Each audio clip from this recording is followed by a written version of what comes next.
जय जोहार, नमस्कार। दैनिक छत्तीसगढ़ चैनल देख रहे हैं आप और छत्तीसगढ़ प्रदेश की आज की तमाम सभी महत्वपूर्ण बड़ी खबरों की शुरुआत सर्वप्रथम आज की पहली बड़ी खबर के साथ। छत्तीसगढ़ में 16 लाख के पार अब बेरोजगारों की संख्या पहुंच चुकी है। सबसे ज्यादा बेरोजगारों की संख्या जांजगीर जिला टॉप पर है। दरअसल प्रदेश में लगातार बेरोजगारों की संख्या बढ़ती जा रही है। ऐसे में पंजीकृत बेरोजगारों की संख्या पार होकर 16 लाख को पार कर चुकी है। जांजगीर में सबसे अधिक 1,32,000 से अधिक बेरोजगार पंजीकृत हैं। इधर बेरोजगारी का मुद्दा सड़क से लेकर के सदन तक गरमा रहा है। युवाओं को लुभाने के लिए तरह तरह की घोषणाएं भी हो रही हैं। बावजूद इसके बेरोजगारों की संख्या कम होने का नाम नहीं ले रही है। विभागीय आंकड़ों के मुताबिक प्रदेश में मौजूदा समय में रोजगार कार्यालयों में पंजीकृत बेरोजगारों की संख्या 16,92,000 के करीब पहुंच चुकी है। यानी 17 लाख को अब ये आंकड़ा छूने वाला है। सबसे अधिक पंजीकृत बेरोजगारों की संख्या की बात करें तो जांजगीर में 1,32,676 पंजीकृत बेरोजगार हैं।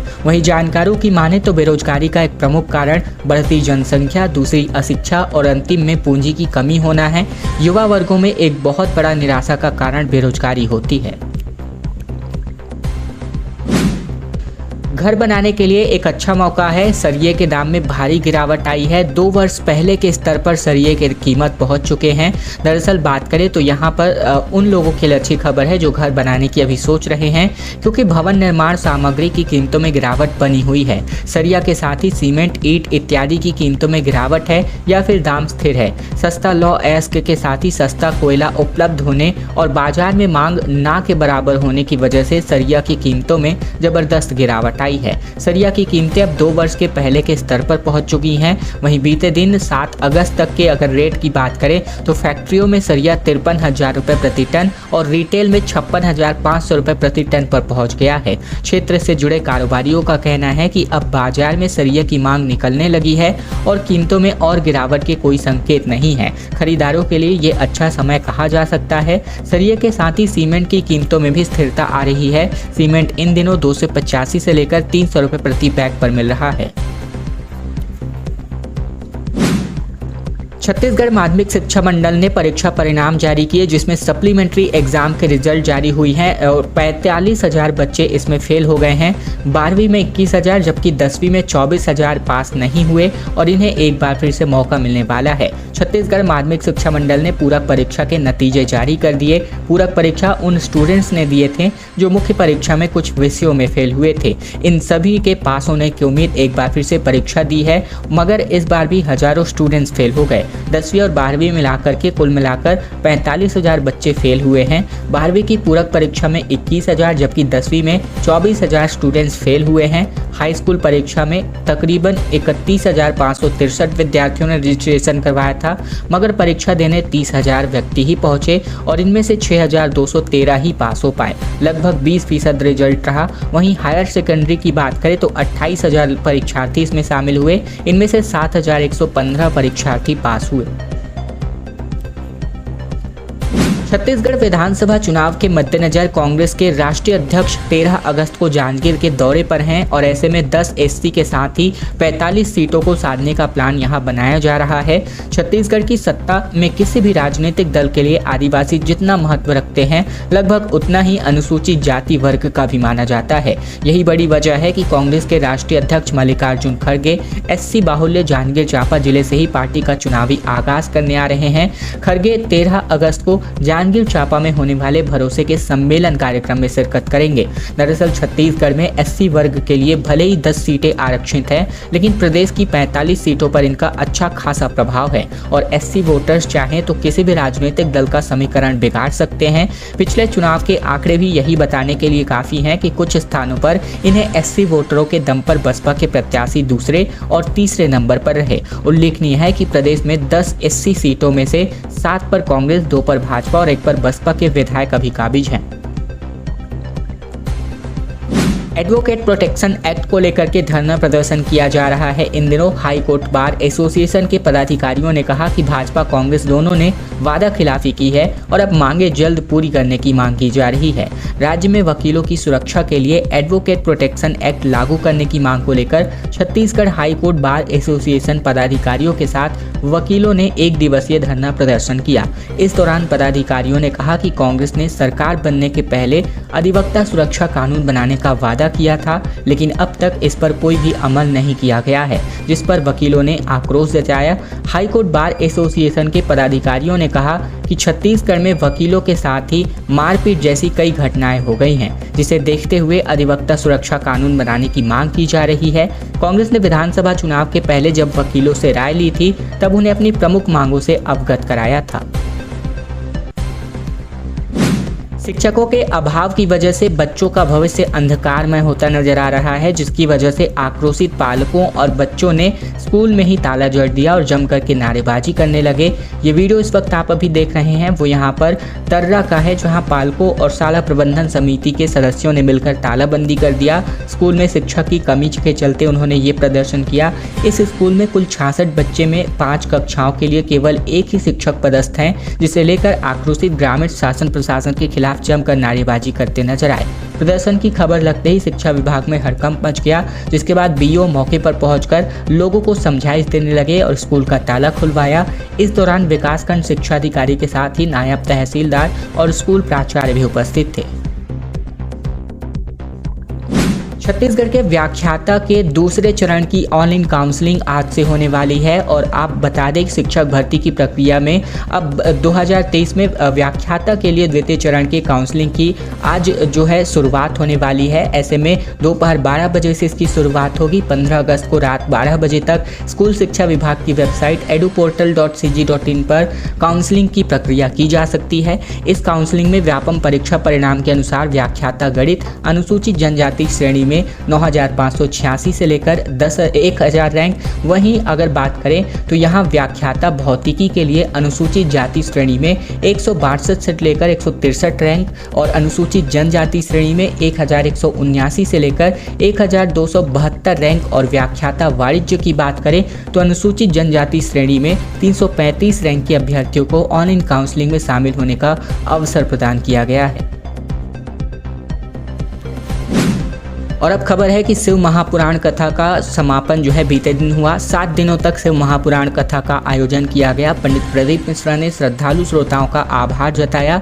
खबर तिल्दा नेवरा से, जहां छत्तीसगढ़ के तिल्दा नेवरा में 1 से लेकर 7 अगस्त तक आयोजित शिव महापुराण कथा का समापन कर दिया गया। बीते दिन अंतर्राष्ट्रीय कथाकार पंडित प्रदीप मिश्रा ने कथा का समापन किया। वहीं बात करें तो तिल्दा वासियों ने आभार व्यक्त किया।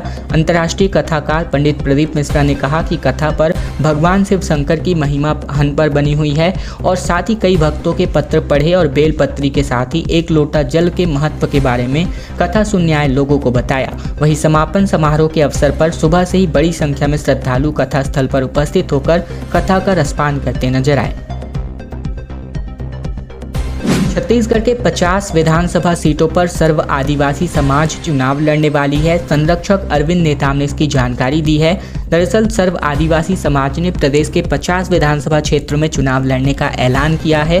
कांग्रेस के पूर्व केंद्रीय मंत्री और सर्व आदिवासी समाज के संरक्षक अरविंद नेताम बीते दिन पत्रकार वार्ता में इसकी घोषणा करते नजर आए, जहां उन्होंने बताया कि 50 में से 30 आदिवासियों के लिए है, जबकि 20 अन्य चिन्हांकित कर लिए गए हैं। इन सामान्य सीटों पर चुनाव लड़ने के लिए आदिवासी समाज के बैनर तले अलग अलग समाज के लोगों को चुनाव में खड़े होने के लिए प्रेरित किया जा रहा है। अरविंद नेताम ने कहा कि इन 50 सीटों से बस्तर के 12 विधानसभा सीटों के साथ ही सरगुजा और प्रदेश के अन्य विधानसभा सीटों में भी समाज के सदस्य चुनाव लड़ेंगे। हालांकि अरविंद नेताम ने खुद चुनाव लड़ने के बाद से साफ इनकार कर दिया है। खबर गरियाबंद से, जहां रिहायशी इलाके में तेंदुए की धमक जा पहुंची, लोगों के डर का माहौल दिखाई दिया। वन विभाग ने कहा कि 20 से 22 की संख्या में यहां पर तेंदुए की संख्या हो सकती है। दरअसल छत्तीसगढ़ के गरियाबंद में बीते दिन देर रात शराब दुकान के पास एक तेंदुआ दिखाई दिया। कुत्ते का शिकार करने पहुंचे तेंदुओं के देख करके गार्ड ने जोर से आवाज भी लगाई, जिसके बाद तेंदुआ मौके से भाग निकला। बीती रात तकरीबन 12:30 बजे के आसपास कैमरे में तेंदुए की उपस्थिति रिकॉर्ड की गई। ज्ञात हो कि बीते कुछ दिनों से मुख्यालय के आसपास के क्षेत्रों में लगातार तेंदुए की धमक की वजह से लोगों के बीच भय का माहौल है। कुछ दिन पहले ही नगर से महज 2 किलोमीटर की दूर पर स्थित सर्किट हाउस के पास एक तेंदुआ भी दिखाई दिया था। उसके पूर्व पांडुका क्षेत्र में भी तेंदुए ने गांव में घुसकर पशुओं का शिकार किया था। वहीं नगर से मैनपुर मार्ग पर आने जाने वाले लोगों को पिछले कई दिनों से तेंदुए दिखाई दे रहे हैं। वन विभाग एसडीओ मनोज चंद्राकर ने बताया है कि गर्मी के सीजन में तेंदुए मेटिंग करते हैं और अभी उनके छोटे छोटे बच्चे हैं। चूंकि मादा इस समय अपने बच्चों के पास ही रहती है, इसलिए खासकर नर तेंदुए बच्चों के भोजन के लिए शिकार करने जंगलों और पहाड़ों से निकल रहे हैं और आसपास के क्षेत्रों में दिखाई दे रहे हैं। वर्तमान में मुख्यालय के आसपास 20 से 22 की संख्या में तेंदुए मौजूद हैं।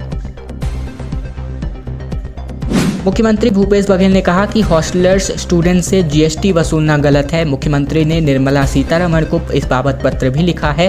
कहा, गरीब बच्चे हैं तो पढ़ाई छोड़ देंगे क्या। छत्तीसगढ़ के मुख्यमंत्री भूपेश बघेल ने देश की वित्त मंत्री निर्मला सीतारमण को एक पत्र लिखा है। मामला हॉस्टल में रहने वाले बच्चों से जीएसटी वसूलने का है। मुख्यमंत्री ने इस फैसले में बदलाव कर हॉस्टल वाले स्टूडेंट्स को जीएसटी के भार से अलग करने की गुजारिश की है। मुख्यमंत्री ने अपने खत में लिखा है कि इससे गरीब बच्चों की पढ़ाई पर असर पड़ेगा। खत में भी लिखा है कि पहले से ही देश का गरीब और मध्यम वर्गीय आदमी महंगाई से परेशान है। दरअसल अथॉरिटी फॉर एडवांस रूलिंग्स यानी AAR ने 2 अलग अलग मामलों में सुनवाई करते हुए हॉस्टल और पीजी के किराए पर 12% जीएसटी लगाने का आदेश दिया है, जिस पर मुख्यमंत्री भूपेश बघेल ने आपत्ति जताते हुए वित्त मंत्री निर्मला सीतारमण को पत्र लिख डाला है। अमानक खाद के विरोध में बीजेपी कार्यकर्ताओं ने कलेक्ट्रेट का घेराव किया और कई कार्यकर्ता इसमें घायल होते नजर आए। प्रदेश भाजपा किसान मोर्चा के आह्वान पर छत्तीसगढ़ के नारायणपुर जिले में भी राज्य सरकार के द्वारा किसानों को जबरदस्ती वर्मी कंपोस्ट यानी अमानक खाद को लादने और किसानों से जुड़े अन्य मुद्दों को लेकर भाजपाइयों ने धरना प्रदर्शन किया। और बात करें तो जिला कलेक्ट्रेट का घेराव भी किया गया। हजारों की संख्या में विरोध प्रदर्शन करने कलेक्ट्रेट का घेराव करने किसानों और भाजपा कार्यकर्ताओं और पुलिस के बीच जमकर झूमाझटकी हो गई। इस दौरान 1 दर्जन से अधिक भाजपाई बुरी तरीके से घायल भी हो गए। पुलिस ने विरोध प्रदर्शन कर रहे भाजपा कार्यकर्ताओं और किसानों को कलेक्ट्रेट से 200 मीटर पहले ही बैरिकेडिंग्स लगाकर रोक दिया था। छत्तीसगढ़ बसपा ने प्रत्याशियों की पहली सूची जारी की है, जिसमें 9 सीटों पर उम्मीदवारों को तय किया जा चुका है। इस वक्त लिस्ट जारी की गई है। छत्तीसगढ़ विधानसभा चुनाव 2023 को लेकर इस वक्त एक बड़ी खबर आ रही है, जहां छत्तीसगढ़ बहुजन समाजवादी पार्टी ने विधानसभा चुनाव को लेकर अपने प्रत्याशियों की पहली लिस्ट जारी कर दी है। बसपा ने अपनी पहली सूची में कुल 9 प्रत्याशियों के नामों की घोषणा की है। बहुजन समाज पार्टी ने सुप्रीमो मायावती आदेशानुसार जारी की गई सूची में बिलासपुर जिले के मस्तूरी विधानसभा क्षेत्र से बसपा के पूर्व प्रदेश अध्यक्ष दाऊराम रत्नाकर, बेमेतरा जिले के नवागढ़ विधानसभा क्षेत्र से ओम प्रकाश वाजपेयी, जांजगीर चांपा से राधेश्याम सूर्यवंशी, शक्ति जिले से जयजयपुर से केशव प्रसाद चंद्रा, वहीं जांजगीर चांपा जिले के पामगढ़ से इंदू बंजारे, जबकि जांजगीर चांपा जिले के अकलतरा से डॉक्टर विनोद शर्मा को यहां पर टिकट दी गई है।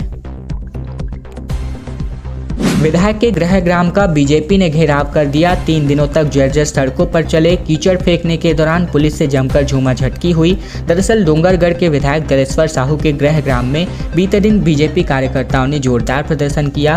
आलीवारा गांव में जर्जर सड़क को लेकर के हुए प्रदर्शन में कार्यकर्ताओं ने पुलिस से झड़प भी कर डाली। कार्यकर्ताओं ने सड़क खोजो चिखला पदयात्रा निकाली थी, जिसका समापन आलीवारा में विधायक निवास में किया गया।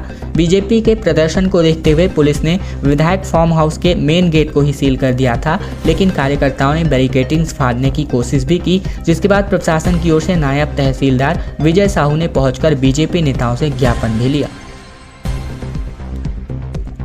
चीन वाले विवाद पर मुख्यमंत्री भूपेश बघेल ने कहा कि प्रधानमंत्री सिर्फ झूला झूल रहे हैं। अतिक्रमण का मुद्दा राहुल गांधी उठाते हैं, केंद्र सरकार एक शब्द नहीं बोलता। दरअसल भारत में चीनी फंडिंग और एंटी इंडिया अभियान चलाने वाले आरोप को लेकर के केंद्रीय मंत्री अनुराग ठाकुर ने लगाए हैं। इन्होंने राहुल गांधी का नाम इससे जोड़ दिया है और अब इस पर तंज कसते हुए मुख्यमंत्री भूपेश बघेल ने देश के प्रधानमंत्री को ही घेर दिया। उन्होंने कहा कि प्रधानमंत्री तो झूला झूल रहे थे, उन्हें झूला झूलने से फुर्सत नहीं है। मंगलवार को रायपुर में एक कार्यक्रम के दौरान मीडिया से चर्चा में मुख्यमंत्री बघेल ने कहा कि चीन अतिक्रमण कर रहा है। लगातार इस मुद्दे को लेकर राहुल गांधी उठा रहे हैं, उस पर तो वे कुछ नहीं बोल पा रहे हैं। मुख्यमंत्री ने कहा कि वर्षों से लगातार चीन हमारी जमीन पर कब्जा कर रहा है, उसमें चीन बिल्डिंग बना रहा है, ब्रिज बना रहा है, लेकिन भारत सरकार एक शब्द नहीं बोल रहा है। कांग्रेस नेताओं के लेटर पर पोस्टिंग प्रमोशन को लेकर के खबर है, जहां शिक्षा तबादला घोटाले की न्यायिक जांच को लेकर अब मांगे उठती नजर आ रही हैं। बीजेपी ने सरकार से इस बाबत 5 सवाल भी किए हैं। शिक्षक पदोन्नति पर प्रदेश में अब सियासी बवाल होता नजर आ रहा है। मामले में बीते दिन भाजपा ने कांग्रेस की सरकार पर आरोपों की बारिश की। कहा, शिक्षा जगत में माफिया राज आ गया है। कांग्रेस के नेताओं पर सेटिंग करने का खेल चला। इसके अलावा प्रमोशन किए गए और अब अफसरों पर कार्यवाही की बात सरकार कर रही है। इसका मतलब गड़बड़ी हुई है, तो ये बात सरकार ने स्वीकार ली है।